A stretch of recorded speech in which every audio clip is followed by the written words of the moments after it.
Living on a small budget doesn't have to be hard. In this video, we'll show you how to live well on just $500 a month. Stick around and let's dive into some simple tips to make your money go further. Step 1. Start with a budget.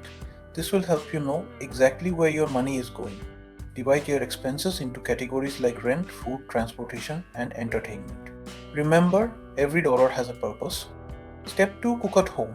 Buying groceries and cooking your meals can save you a lot. Try easy recipes that use budget-friendly ingredients like rice, pasta, beans, and vegetables.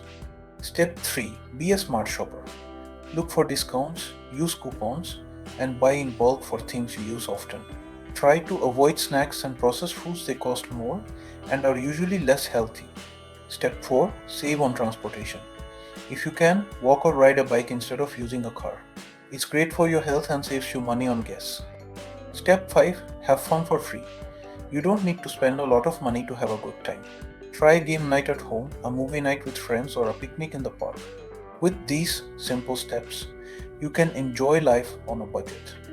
Remember, living on $500 a month is possible with a little planning and creativity. Thank you for watching and good luck with your budgeting journey. Subscribe for more easy tips on money and lifestyle, and also don't forget to like, share this video. Thanks.